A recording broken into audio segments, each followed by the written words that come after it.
اعمال سے، ان کے صفات سے اپنے آپ کو جوڑیں گے نہیں، اس دنیا میں ہم بہک جائیں گے.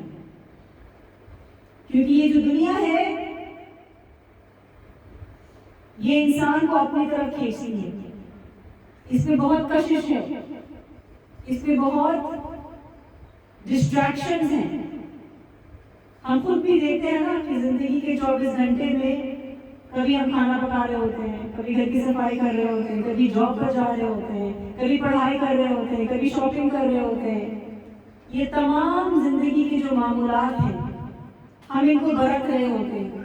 لیکن جب ان محفلوں میں ہم آتے ہیں تو ہمیں یاد دلایا جاتا ہے کہ بے شک آپ کو تمام اعمال کو ادا کریں، لیکن آپ کا جو ذہن بنا ہونا چاہیے وہ اللہ کی توحید کی طرف بنا ہونا چاہیے کہ ہم جو بھی عمل کر رہے ہیں اللہ کی خوشنودی کے لیے کر رہے ہیں، اللہ کو راضی کرنے کے لیے کر رہے ہیں. تو اس آیت میں کیا فرمایا جا رہا ہے کہ جب ہم اللہ کو راضی کرنے کے لیے اپنی زندگی کو گزارتے ہیں تو ہمارے لیے جو ماضی کا جو غم ہے اور جو مستقبل کا جو خوف ہے وہ جاتا رہتا ہے.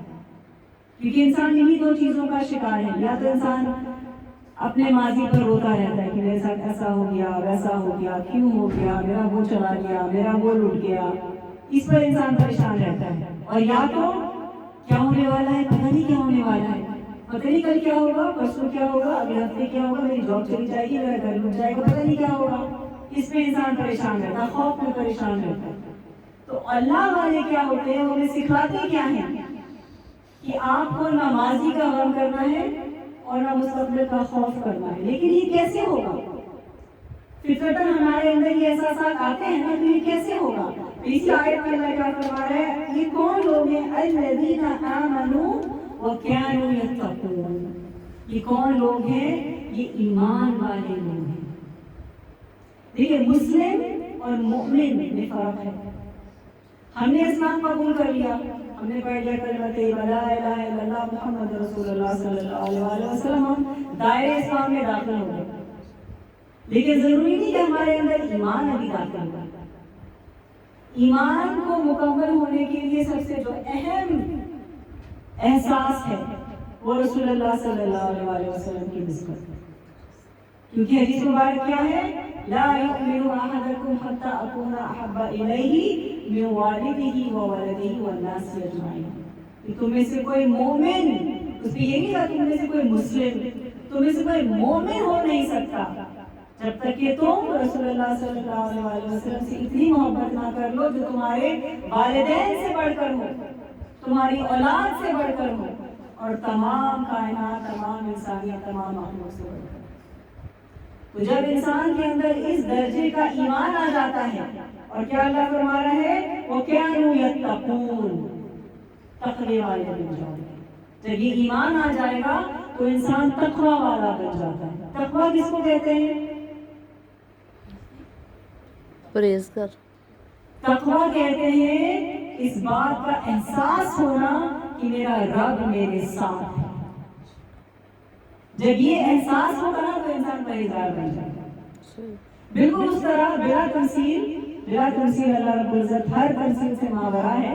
ہم جب ڈرائیو کر رہے ہوتے ہیں، لکھا ہوا ہے 60 اور ہم چلا رہے ہیں 100، کب ہم روکتے ہیں اپنے آپ کو؟ جب شوٹر نظر آ جاتا ہے. شوٹر نظر آیا، اپنے آپ کو سیٹ بیلٹ بھی لگا لیا، واپس 60 پر آ گیا. کیوں؟ کیونکہ ہمیں ڈر ہے کہ ہمیں ٹکٹ نہ لگ جائے. تو یہ انسان کی فطرت ہے، لیکن یہ ایک مومن کی فطرت نہیں ہونی چاہیے.